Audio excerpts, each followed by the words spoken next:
అసలు first of all నాకు భయం అంటే ఏంటో తెలవదు. రెండోది ఏం తెలవదు. పెట్టేయాలి. దీనికి నాకున్న సోర్సెస్ ఏంటి అని చూస్తా ఉన్నా. అప్పటికే కొంచెం ఫైనాన్షియల్‌గా ఏదో వచ్చాం కాబట్టి హ్మ్.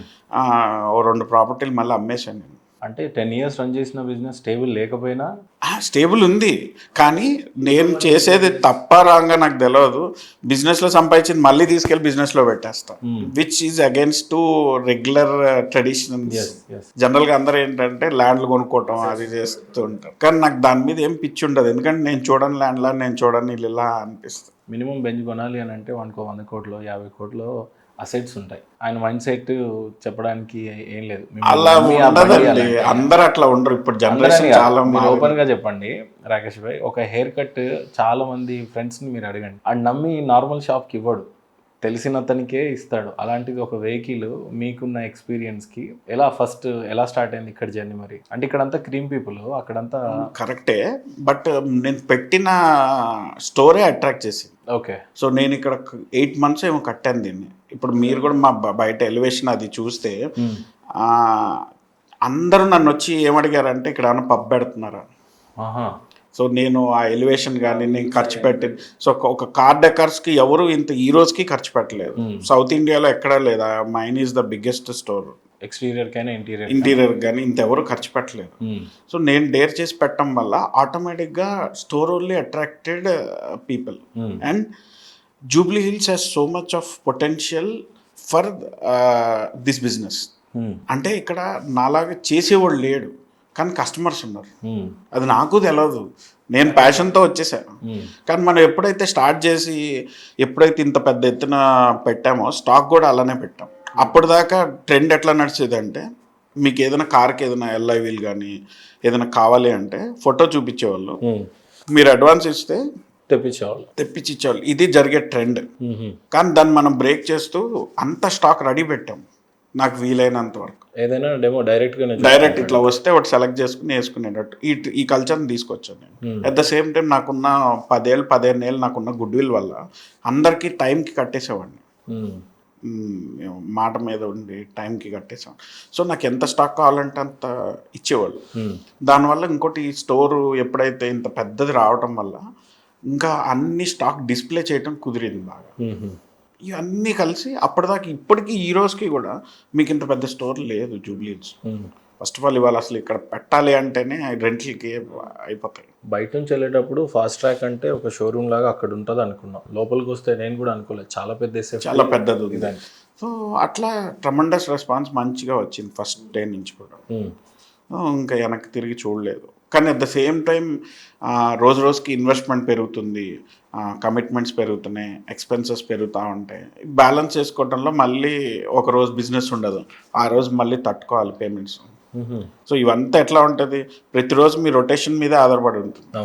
ఆల్రెడీ మనం ఎప్పుడు కూడా మన దగ్గర రూపాయి ఉంటే 5 రూపాయలు బిజినెస్ చేస్తాం అంటే 5 రూపాయలు గేమ్ ఆడుతాం అంతే. ఆ 4 రూపాయలు గాల్లో పెట్టి ఆడతాం.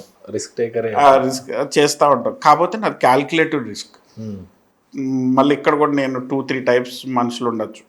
నేనేంటంటే నాకు తెలిసిందందా, నాకు కాన్ఫిడెన్స్ ఉన్నదందా, నేను ఒక 15 ఏళ్ళ నుంచి కన్సిస్టెన్స్గా అదే చేస్తున్నాను. ఒకరోజు సేల్ లేకపోయినా ఒక రూపాయి అప్పు చేసినా నేను మళ్ళీ కంట్రోల్ చేసుకోగలుగుతాను అన్న నమ్మకం. స్టేబుల్గా బిజినెస్ ఎప్పుడు రన్ అయింది, ఎప్పుడు అమ్మాయి ఇంకా మనం సెట్ అయిపోయాంరా అలా ఎప్పటికీ ఉండదు. ప్రతిరోజు మీకు ఒక కోట్ ఉంది, success is not permanent, you have to pay for it it's on rent basis. You have to pay every month. ఎప్పటికప్పుడు పెరుగుతూనే ఉంటుంది. అట్లానే ఇది కూడా అంతే. ప్రతిరోజు ఎంత సేల్ వచ్చినా మళ్ళీ దాని తగ్గట్టు పేమెంట్స్ ఉంటాయి, మేనేజ్ చేసుకుంటాయి. ఎందుకంటే మన దగ్గర ఇప్పుడు ₹1 ఉన్నా సైలెంట్గా ఉండం మనం, మళ్ళీ దాన్ని తీసుకెళ్ళి ఇంకొక ఎక్స్పాన్షన్ బిజినెస్లోనే యాడ్ ఆన్ చేసాం. సో ఒక స్టేబుల్ అయిపోయాము, రిలాక్స్ అయిపోయాము అనేది ఎప్పుడు అసలు రిలాక్స్ అవ్వవు. నేను చచ్చిపోయిన రోజే రిలాక్స్. నాన్నగారికి ఎప్పుడన్నా ప్రౌడ్గా అనిపించిందా రాకేష్ గారికి? ఇప్పుడు దాకా జరిగింది ఒక ఎత్తు, ఇప్పటికి అసలు ఇప్పుడు ఉండుంటే చాలా ఎగిరిగా అంతేసేవారు. అంటే ఆయన 2008లోనే చనిపోయారు. నాన్నగారు లేరా? లేదు, 2008లోనే చనిపోయారు. ఎలా? Heart attack. ఇలాంటి ఒక సక్సెస్ చూస్తారని కూడా అనుకుని ఉండొచ్చు. అసలు మీరు ఎలా ఉన్నారు అప్పటికి? సెటిల్డ్ లైఫ్ కాదు 26, అప్పటికి జస్ట్ మంచిగానే బిజినెస్ చేసుకుంటున్నాడు అని ఉంది. అప్పటికే ఈ ఫెల్ట్ సో ప్రౌడ్. ఇప్పుడు ఇట్లా చూస్తే విజయవాడ మొత్తం వెళ్ళి ప్రతి ఒక్కరికి కాలు ఎగరేస్తారు. ఎందుకనంటే మాకంటే ఎక్కువ దెబ్బతింది ఆయన కదా విజయవాడలో. ఆయనకు ప్రూవ్ చేసుకోవాలని ఎక్కువ ఉంటుంది. మా వాడు లించున్నాడు అని చెప్పుకోవడానికి ఉండే తండ్రి నిజంగానే. ఎలా రన్ చేశారు మరి ఫ్యామిలీ డాడీ లేనప్పుడు? ఏమి మిగతా అన్నయ్య ఇప్పుడైతే అదే అన్నయ్య కూడా 2007లోనే అట్లా యూకే వెళ్ళిపోయాడు. ఆయనకు మంచి జాబ్ వచ్చింది, ఆయన సెటిల్ అయిపోయాడు. ఇంకా మాకు ఏ బాధబందీలు లేవు. ఇంకా మమ్మీ, నేను, అన్నయ్య, అక్క పెళ్ళి అయిపోయింది అప్పటికే. వేరే నాకు కాన్సన్ట్రేషన్ అంతా కూడా ఓన్లీ షాపు ఇల్లే. ఈ రోజుకైనా అంతే, ఆ రోజుకైనా కూడా అంతే. నేను 2000 షాప్ పెట్టిన రోజు నుంచి ఈ రోజుకి కూడా కాన్సన్ట్రేషన్ ఫస్ట్ ఎప్పుడు కూడా షాప్ మీదే ఉంటుంది, అంత తర్వాతే ఏదైనా. ఈ రోజుతో మొత్తం అయిపోద్దేమో బిజినెస్, శాలరీలు కూడా ఇవ్వలేని ఉన్న సిచ్యువేషన్స్ కానీ అట్లా ఎప్పుడన్నా ఫేస్ చేశారా? ఎస్పెషల్లీ జూబ్లీహిల్స్. ఎస్పెషల్లీ అంటే కోవిడ్ టైంలో వచ్చింది. ఎలా పెట్టుకున్నారు? కింద మీద గుర్తే లేదు కానీ చాలా కష్టం. ఒకసారి మా అన్నయ్యని అడిగాను 2 లక్షలు. నా దగ్గర ఒక KTM బైక్ ఉంది, దాన్ని అమ్మేసా. నా దగ్గర బ్రేస్లెట్ ఉంది, ఉంగరాలు ఉన్నాయి, పక్కన బ్యాంకులో లోన్ పెట్టి తీసుకున్నా. మొత్తానికి అటు చేసి ఇటు చేసి నడిపాను. అక్కడ నేను చేసిన తప్పు ఏంటంటే, ఏ రోజు ఇప్పుడు నా దగ్గర రూపాయి వస్తే రూపాయి పేమెంట్లు ఇచ్చేవాడిని, మళ్ళీ ఏం బ్యాలెన్స్ ఉండేది కాదు. ఎందుకంటే అప్పటిదాకా అంతా బాగానే ఉండేది. కానీ కోవిడ్ వచ్చిన తర్వాత Covid what it taught, you should always have a liquid cash or bank balance. ఎప్పుడు ఏమొస్తుందో తెలియదు. అప్పటి నుంచి ఏంటంటే ఏ రోజు ఎంత సేల్ చేసినా రోజు పక్కన ఇంత అమౌంట్ అని పెడతాం. అది ఏంటంటే ఈఎంఐలు కావచ్చు, లేకపోతే ఇప్పుడు నాకు సడన్గా ఏమైనా మూసేయాల్సి వస్తే నా దగ్గర ఇంత ఉండాలి. కంప్లీట్ ఫాస్ట్ ట్రాక్లో ఎంతమంది ఎంప్లాయీస్ ఉన్నారు ఈ రోజున? మొత్తం ఒక 65 to 70 people. 70 people ఉన్నారు. బోత్ స్టోర్సా? Both store. ఓకే. మేజర్ ఇక్కడే, అక్కడ స్టోర్ ఇప్పుడు తక్కువ. మేజర్ ఇక్కడే 55+. ఫాస్ట్ ట్రాక్ ఈ రోజున ప్రజెంట్ అయితే రెనోవేషన్లో కనిపించింది నేను వస్తున్నప్పుడు. ఎందుకు సడన్గా రెనోవేషన్ పెట్టాలనిపించింది, లేదా యూఆర్ ఇంటూ ఎక్స్పాన్షన్? ఒకటి ఏంటంటే నా బిజినెస్లోనే రిలేటెడ్ బిజినెసెస్ చాలా ఉన్నాయి. సో దానికి ఫస్ట్ ఆఫ్ ఆల్ నాకు పార్కింగ్ సరిపోవట్లేదు ఇక్కడ. రెండోది PPF స్టోర్ కానీ ఇవన్నీ నాకు కొంచెం అంబియన్స్ అనేది ఎప్పటికప్పుడు అప్గ్రేడ్ చేయాలి. ఇప్పుడు నేను పెట్టే 10 ఏళ్ళు అయిపోయింది, అదే 8 years అవుతుంది. ఈ 8 yearsలో చాలా కాంపిటీషన్ వస్తుంది ఆబ్వియస్గా, సిమిలర్ స్టోర్స్ కానీ ఎవరైనా.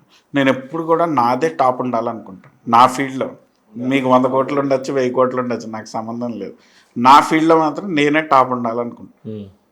ఇంకా దానివల్ల నాకు నేనే మనము అప్గ్రేడ్ అవ్వాలి ఎప్పటికప్పుడు అని చెప్పేసి.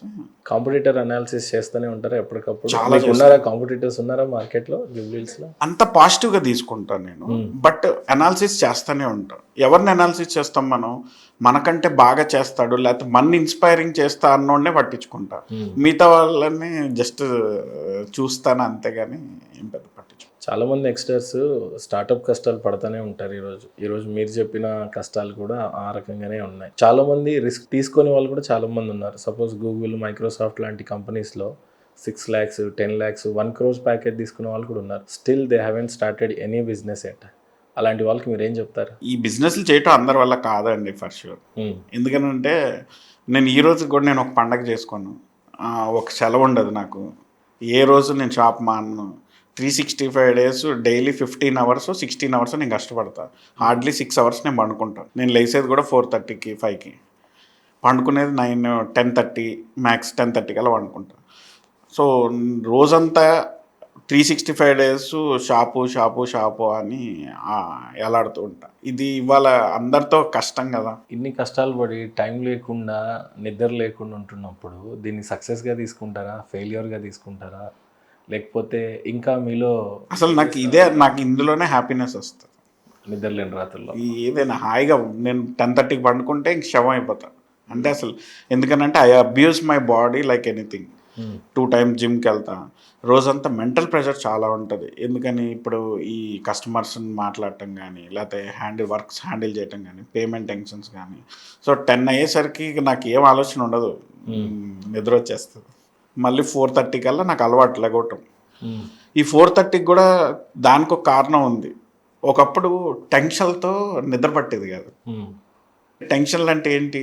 స్టార్ట్ చేసినప్పుడు రేపు పొద్దున్న EMI కట్టాలి, డబ్బులు లేవు, రాత్రి నిద్ర ఎలా వస్తుంది? అందుకని పొద్దున్నే 4-5 మేలుకు వచ్చేసేది. అదే అలవాటు అయిపోయి ఇప్పటికే మైండ్లో అదే ఉంది, కానీ ఇప్పుడు ప్రశాంతంగా పండుకుని లెగుస్తాం. ద డిఫరెన్స్ లెగవటం అయితే ఇదివరకు టెన్షన్తోని లేచేవాళ్ళం, నిద్ర పట్టేది కాదు. ఆ కన్సిస్టెన్సీ అలా అయిపోయి 4:35 కల్లా మేల్కొని ఇదే డైరీ ఉంటుంది, ఇవాళ ఏం చేయాలనేది రాసుకుంటూ ఉంటాం. ఫిట్నెస్కి అంత ఎడిక్ట్ అవ్వడానికి కారణం ఏంటి మీరు?